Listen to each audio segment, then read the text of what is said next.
Episode 16, Ash and Echo. 1 month later. Grey Hollow breathed differently now. The banners of the Empire were gone.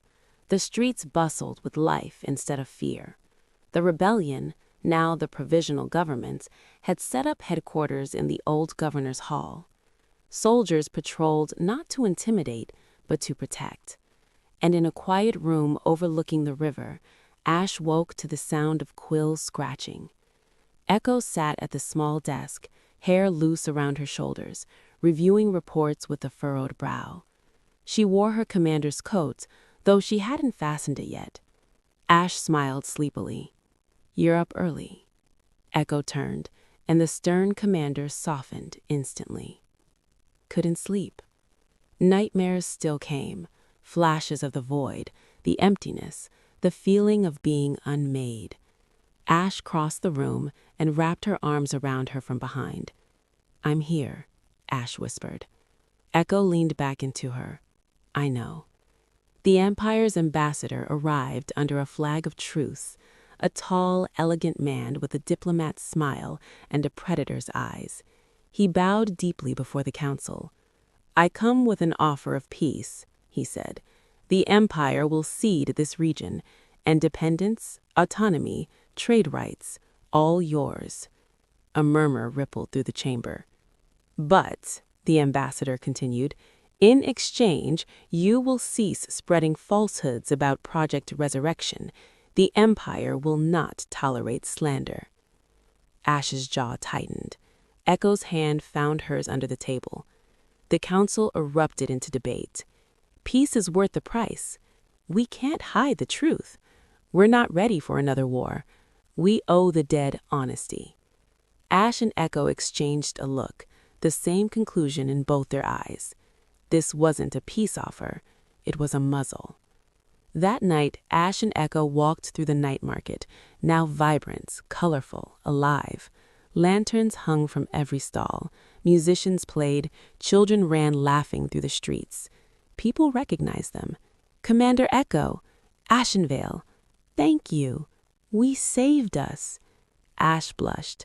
Echo nodded awkwardly, unused to gratitude. They wandered toward the warehouse district, the place where they first met, where Ash had stepped out of the shadows and changed both their lives. Echo stopped, looking around slowly. "I never thought I'd see this place free." Ash slipped her hand into Echo's. "I never thought I'd have a home again." Echo turned to her. "Do you?" Ash smiled softly. "Wherever you are." Echo's breath caught.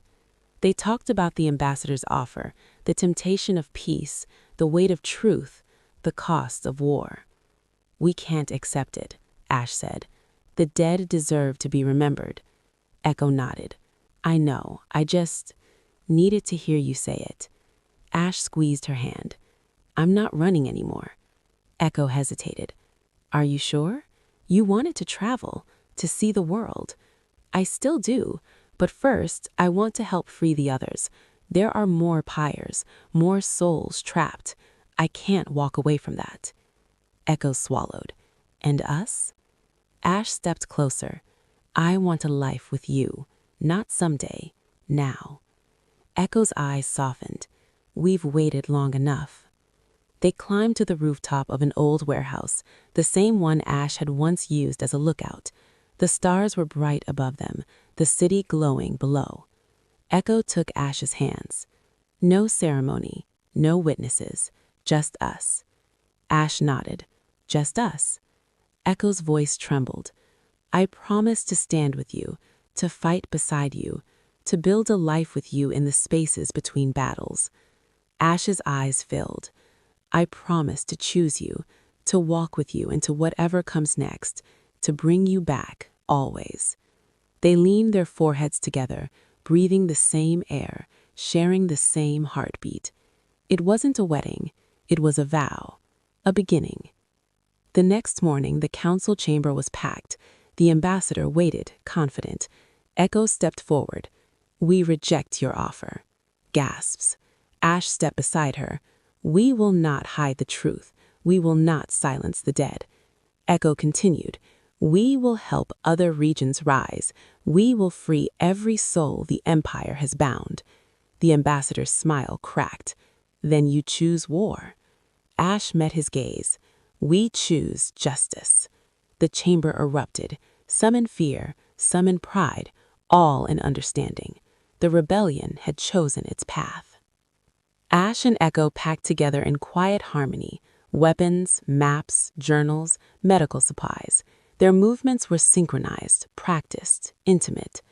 Ash paused, hand hovering over her pack.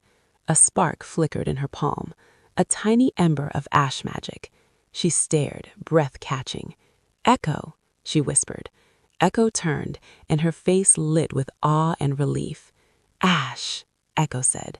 Ash smiled. "It's coming back." Echo stepped forward and kissed her, slow, reverent, full of promise. "Good," Echo murmured. "I want every part of you with me." They walked outside where their team waited, Riven, Marin, and a handful of new recruits ready to follow them into the unknown. And standing quietly behind them was Vess, her form faint but steady, a living reminder of what Ash have already accomplished, and of how much work still lay ahead. Ash mounted her horse. Echo mounted hers beside her. The sun rose over Grey Hollow. Ash lifted her hand, the ember glowing softly. Echo covered it with her own. Together, they rode toward the horizon, toward the next fight, toward the future. Ash and Echo on horseback, silhouettes against the rising sun, Ash's ember light glowing between their joined hands, Echo's protective grip steady and sure. Two warriors, two survivors, two lovers, riding into a world they intend to change, together.